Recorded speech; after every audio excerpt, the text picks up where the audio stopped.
5 concealed carry mistakes with non-lethal guns. How to avoid them. Over 60% of people who carry non-lethal weapons like tasers or pepper guns have never practiced using them under stress. That's exactly why most freeze when it matters. Think your self-defense tools guarantees safety? It doesn't, unless you know how to actually use it when adrenaline kicks in. So how do you get fully prepared? Well, let's get right into it. Number 5. No consequences mindset. Many people who carry non-lethal weapons like pepper ball launchers, taser guns, or stun devices fall into the trap of thinking they come without legal consequences. Since they're marketed as less than lethal, they're often treated casually, almost like self-defense tools you can use freely without much worry. But that mindset can get you into serious legal trouble. Non-lethal doesn't mean law-free. The law still treats these tools as force. How and when you use them is tightly regulated. In most U.S. states, deploying a non-lethal weapon is only justified when there's a clear threat of harm. That means if someone cuts you off in traffic, bumps into you, or yells in your face, pulling out your taser or pepper gun could be considered assault. The use of any force, lethal or not, must match the level of threat. Many states follow what's called the reasonable person standard. Would a reasonable person in your situation feel like they were in danger of being seriously harmed? If not, using force, even non-lethal force, could lead to charges ranging from simple assault to aggravated assault. Let's take an example. In Texas, using a taser on someone without a legitimate threat can land you with misdemeanor charges.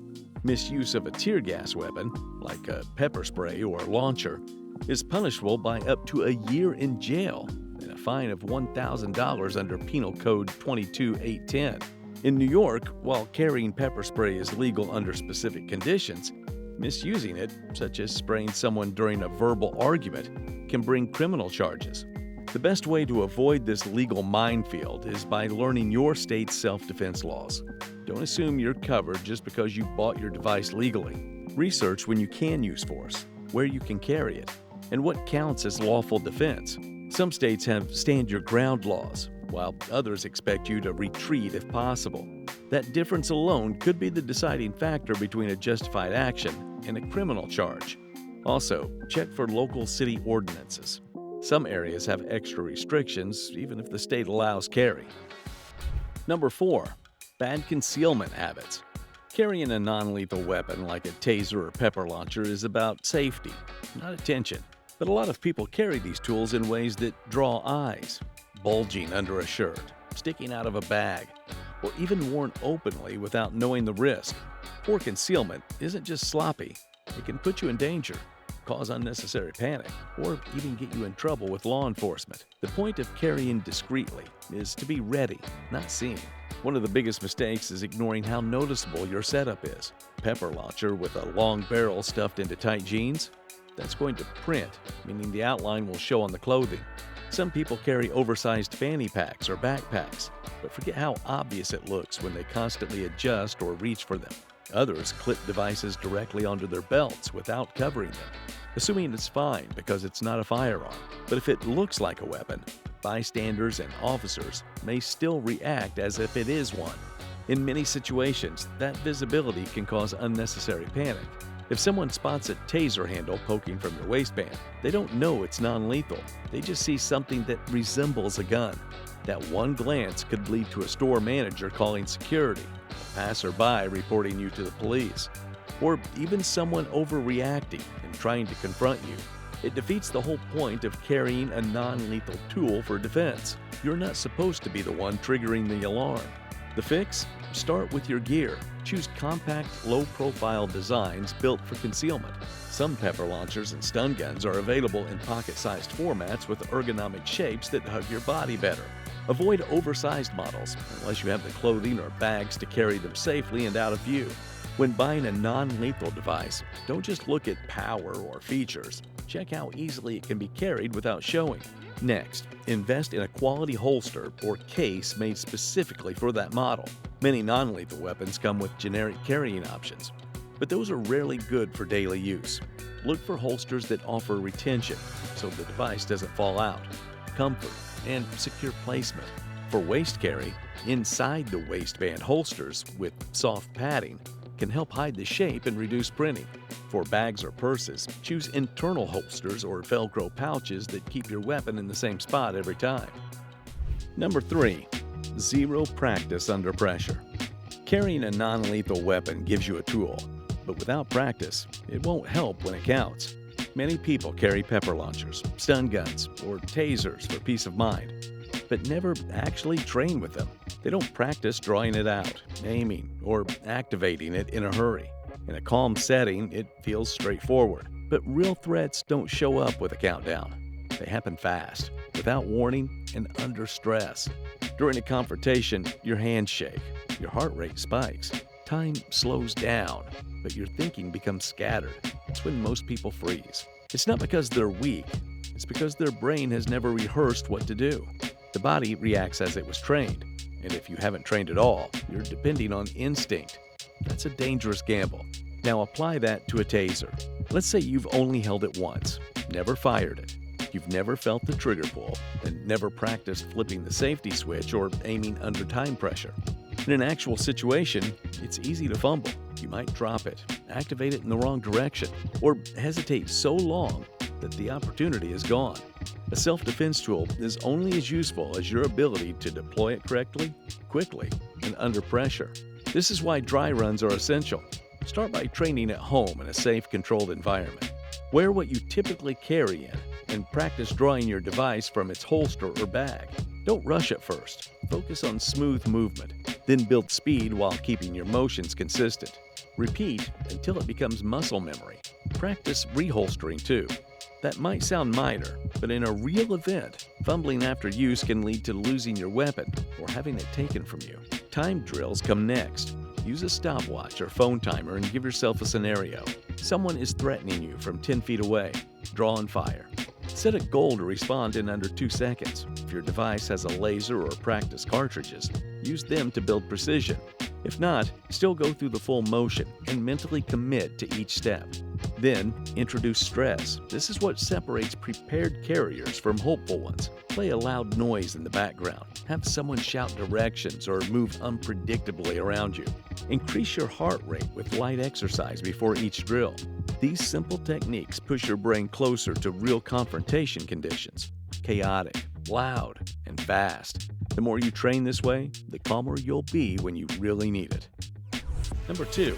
Using realistic imitation weapons. Some of the most popular pepper ball launchers and non-lethal pistols are intentionally designed to look like real handguns. The idea is to create a strong deterrent, something that looks serious enough to make an attacker think twice. But that design choice can create more problems than it solves, especially when you're out in public. If your non-lethal weapon looks like a firearm, most people won't stop to ask what it really is, and neither will law enforcement. If they think it's a real gun, it becomes especially dangerous during a confrontation or even a misunderstanding. You might think you're just holding a pepper gun to create distance or control the situation, but to a bystander or responding officer, all they see is someone with what looks like a real gun. That can escalate the situation in seconds. Police are trained to treat potential firearms as threats until proven otherwise. They are not required to guess whether it's a Byrna or a Glock. If your non-lethal tool is shaped like a traditional handgun and lacks any clear markings, you're putting yourself in a very risky position. Even outside law enforcement, the risk is high.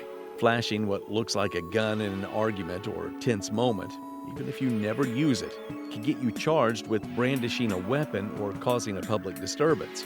And if someone reacts in panic, pulls a real weapon, or calls for help, things can spiral from a misunderstanding into a violent confrontation or an arrest. One of the easiest ways to avoid this issue is to choose non-lethal weapons that don't mimic real guns. Many companies now offer pepper guns and tasers in bright, clearly non-lethal colors like orange, yellow, neon green, or blue. Some models also feature clear, less lethal markings on the frame, or have uniquely shaped designs that don't resemble standard handguns. While this might reduce the intimidation factor slightly, it greatly improves your personal safety and lowers the chance of misidentification. Number 1. It's not charged or loaded. One of the most overlooked mistakes with non-lethal weapons is forgetting to keep them ready. People buy stun guns, pepper ball launchers, or taser-style devices and carry them around, assuming they'll work when needed. But a large number of these tools fail during emergencies, not because they're faulty, but because they're either uncharged, unloaded, or past their functional shelf life. You don't get a warning light when a stun gun battery runs out in your purse. In the moment, you won't have time to troubleshoot. This isn't a rare problem. In fact, law enforcement and civilian self-defense trainers regularly report cases where a person attempts to activate their stun gun only to find the battery dead, or presses the trigger on a pepper launcher only to realize the CO2 cartridge is depleted. Stun guns and tasers face similar issues. Many stun devices rely on rechargeable lithium-ion batteries, which degrade over time or drain slowly even when not in use. If you haven't charged it recently, it won't spark when you need it.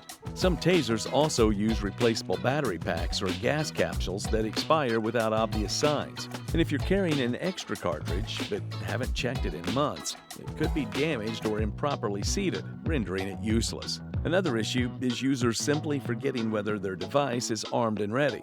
A launcher with no loaded projectiles, a stun gun left in safe mode, or a taser cartridge that was dry-fired weeks ago and never replaced, these are common slip-ups. In many real-world confrontations, there's no time to double-check.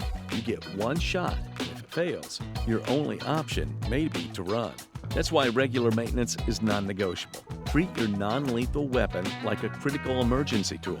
Set a reminder weekly or bi-weekly to check the battery level, cartridge pressure, and any expiration dates. For CO2-powered launchers, inspect for leaks and carry backup cartridges if your model allows it. For stun guns, top off the charge every few weeks, even if you haven't used it.